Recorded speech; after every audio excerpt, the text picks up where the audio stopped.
Atlantis. Mungkin kita sudah tidak asing lagi mendengar nama tersebut. Ya, Atlantis adalah sebuah negeri misterius yang konon katanya memiliki peradaban yang maju dan modern di zaman purbakala dulu. Namun tahukah kalian, kalau ada suatu bangsa juga yang memiliki peradaban maju selain Atlantis?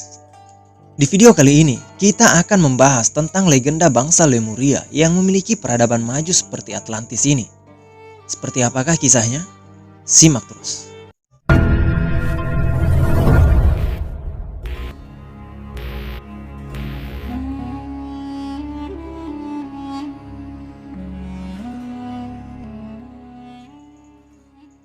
Lemuria merupakan peradaban kuno yang muncul terlebih dahulu sebelum peradaban Atlantis. Para peneliti menempatkan era peradaban Lemuria di sekitar periode 75.000 tahun sebelum Masehi dan 11.000 tahun sebelum Masehi. Jika kita melihat dari periode itu, bangsa Atlantis dan Lemuria seharusnya pernah hidup bersama selama bertahun-tahun. Tumbuhan benua Lemuria terlebih dahulu eksis dibanding peradaban Atlantis dan Mesir kuno. Ini semua dapat kita peroleh penjelasannya dari sebuah karya Augustus Le Plongeon di tahun 1826 hingga 1908. Seorang peneliti dan penulis pada abad ke-19 yang mengadakan penelitian terhadap situs-situs purbakala peninggalan bangsa Maya di Yucatan. Informasi tersebut diperoleh setelah keberhasilannya menerjemahkan beberapa lembaran catatan kuno peninggalan bangsa Maya.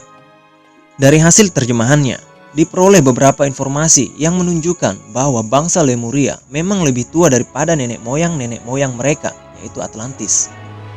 Namun dikatakan juga bahwa mereka pernah hidup dalam periode waktu yang sama, sebelum kemudian sebuah bencana gempa bumi dan air bah dahsyat meluluh lantakan dan menenggelamkan kedua peradaban maju masa silam tersebut. Jadi ini seperti ada kaitannya ya dengan kisah Nabi Nuh, menurut saya tapi. Atau mungkin bukan seperti lagi ya. Karena menurut sumber-sumber, kedua bangsa ini menghilang karena bencana besar air bah.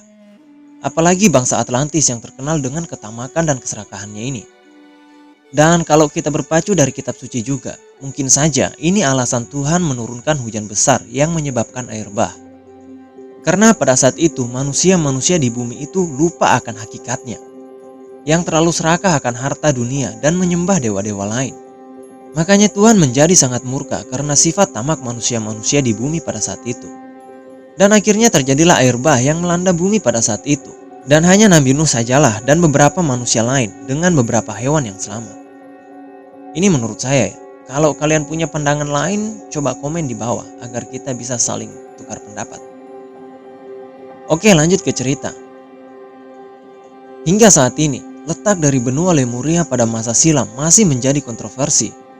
Namun berdasarkan bukti arkeologis dan beberapa teori yang dikemukakan oleh para peneliti, kemungkinan besar peradaban tersebut berlokasi di Samudra Pasifik yang berada di sekitar Indonesia saat ini.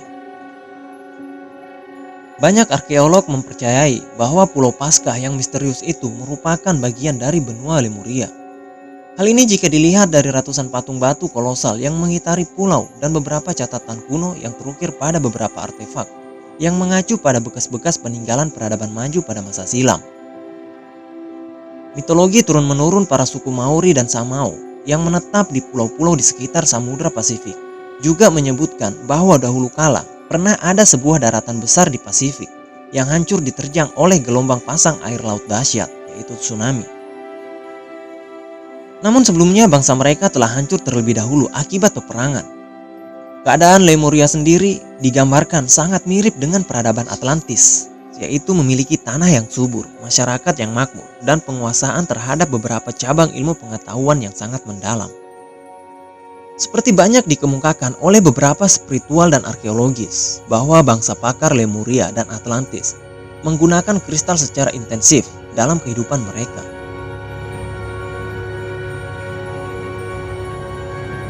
Edgar Cayce, seorang spiritualis Amerika, melalui channelingnya berkali-kali mengungkapkan hal yang sama.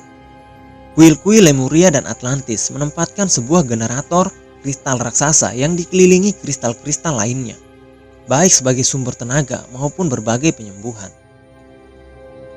Sementara itu banyak juga informasi yang beredar mengenai Atlantis dan Lemuria yang diperoleh dengan men-channel kristal-kristal tersebut, yang pernah digunakan pada kedua zaman ini. Beberapa monumen batu misterius yang berhasil ditemukan di perairan bawah Yonaguni, Jepang, memungkinkan monumen-monumen ini merupakan sisa-sisa dari peradaban Lemuria. Namun berbeda dengan bangsa Atlantis yang lebih mengandalkan fisik, teknologi, dan gemar bersenang-senang, bangsa Lemuria justru dipercaya sebagai manusia-manusia dengan tingkat evolusi dan spiritual yang sangat tinggi, sangat damai dan bermoral. Menurut Edgar Cayce, munculnya Atlantis sebagai suatu peradaban superpower pada saat itu, kalau sekarang mirip-mirip lah ya, seperti Amerika Serikat, membuat mereka sangat ingin menaklukkan bangsa-bangsa di dunia ini. Di antaranya adalah Yunani dan Lemuria yang dipandang oleh para Atlantis sebagai peradaban yang sangat kuat. Berbekal peralatan perang yang sangat canggih serta strategi perang yang sangat baik. Pada saat itu pun invasi Atlantis ke Lemuria berjalan seperti yang diharapkan. Sementara sifat dari Lemuria sendiri sangat menjunjung tinggi konsep perdamaian.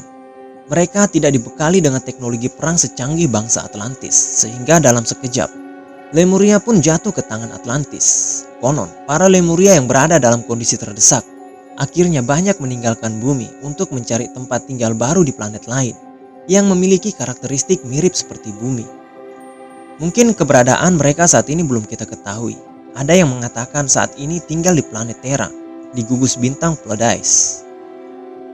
Mungkin kisah para Lemuria yang meninggalkan bumi menetap di planet lain ini tidak masuk akal. Tapi perlu kita ketahui bahwa teknologi mereka saat itu sudah sangat maju. Penguasaan teknologi untuk luar angkasa mungkin dapat mereka realisasikan jauh-jauh hari. Pasti penguasaan teknologi yang sama pada era peradaban kita ini tidak bisa disandingkan dengan kemajuan teknologi yang mereka ciptakan itu.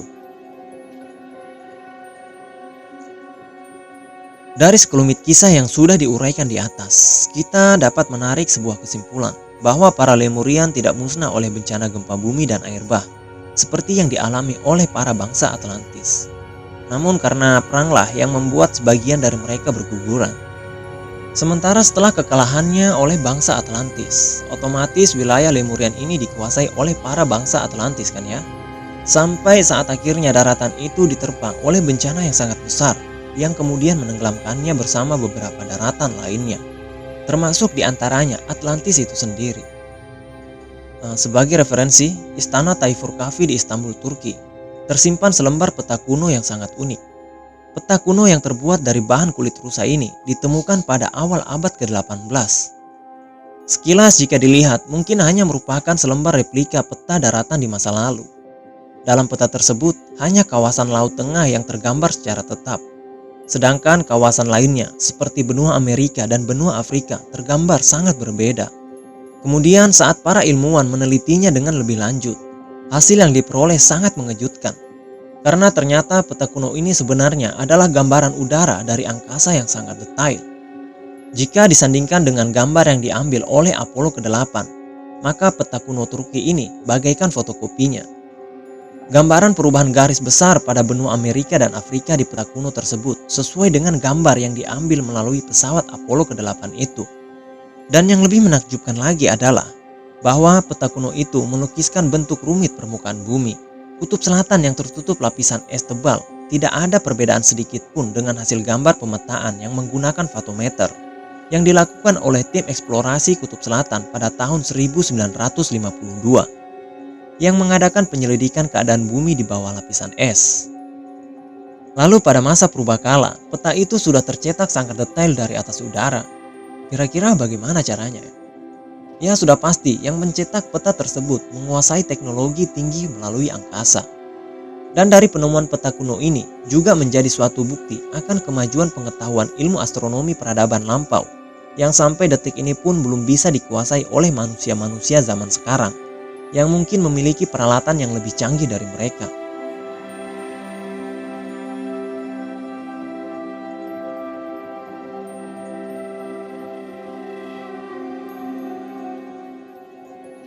Studi lebih lanjut mengatakan mungkin mereka dapat menciptakan suatu terobosan teknologi yang sangat luar biasa pada masa itu, melakukan percobaan luar angkasa dan seperti di planet lain. Apalagi hal tersebut didukung oleh beberapa penemuan artefak-artefak kuno yang menggambarkan beberapa gambaran imajinasi astronot-astronot pada masa silam. Lalu, Mungkinkah nenek moyang kita sudah ada yang bermigrasi dan menetap di planet-planet lain yang memiliki karakteristik mirip seperti bumi, yang pada saat sekarang pun mungkin belum dapat ditemukan oleh para astronom kita? Kalau memang benar, apakah ada benarnya juga kisah mengenai bangsa Lemuria yang dikisahkan sebagian besar penduduknya banyak yang bermigrasi keluar dari bumi untuk mencari tempat tinggal baru di planet lain ketika diambang kekalahannya dengan bangsa Atlantis dahulu kala?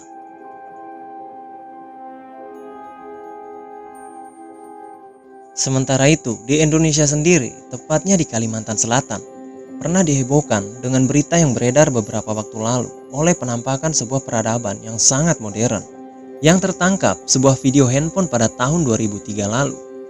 Ya, Saranjana. Saranjana sebagai sebuah wilayah di Kalimantan pernah tercatat keberadaannya di peta era kolonial. Namun, di peta modern, Saranjana ini tiba-tiba menghilang. Menurut beberapa cerita, kota Saranjana memang tak terlihat, namun keberadaannya dipercaya ada. Konon katanya kota ini sudah ada dan memiliki peradaban yang sangat modern dan maju. Bangunannya juga sudah terbilang sangat modern, namun hal itu masih menjadi misteri karena belum bisa dibuktikan. Ada banyak cerita yang berhubungan dengan kota gaib di Kalimantan ini. Misalnya, di Saranjana, buah-buahannya tumbuh dengan ukuran yang lebih besar dari ukuran normal. Namun buah-buahan itu akan berubah mengecil saat dibawa keluar dari kota Saranjana itu. Anehnya, ini jika kita mencari kota Saranjana di Google Maps, kita tidak akan menemukannya. Namun kalau kita melihat peta yang dibuat saat era kolonial, kota Saranjana ini benar-benar ada. Apa yang membuat kota ini tiba-tiba menghilang dari peta? Apa ini ada hubungannya dengan bangsa Lemuria yang juga menghilang dari peta? Atau mungkin kota Saranjana ini adalah bangsa Lemuria itu sendiri? Karena beberapa sumber mengatakan kalau bangsa Lemuria ini terletak di Samudra Pasifik yang terletak di sekitar Indonesia. Jadi apakah Saranjana ini adalah bangsa Lemuria itu sendiri? Bagaimana menurut teman-teman sekalian? Apa kalian punya pandangan dan pendapat lain? Jujur saja otak saya ini sudah erupsi kayaknya. Oke, lanjut ke ceritanya. Pada tahun 1845, kota ini sempat ada di dalam peta Indonesia buatan Salomon Muller. Dalam peta itu ada wilayah bernama Tanjung Saranjana. Di peta itu, kota Saranjana ada di sebelah selatan Pulau Laut. Dalam kapasitasnya sebagai pembuat peta, Salomon Muller mendapatkan tugas dari Museum Leiden dan sedang melakukan perjalanan penelitian tentang dunia binatang dan tumbuhan di Kepulauan Indonesia.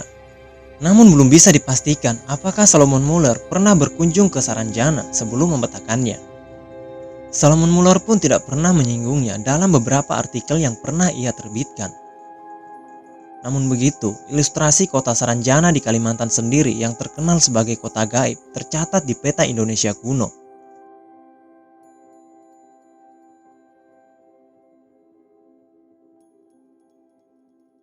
Akhir kata, saya Bang Ber pamit undur diri. Terima kasih sudah mau mendengarkan baceritan saya yang gak berfaedah ini.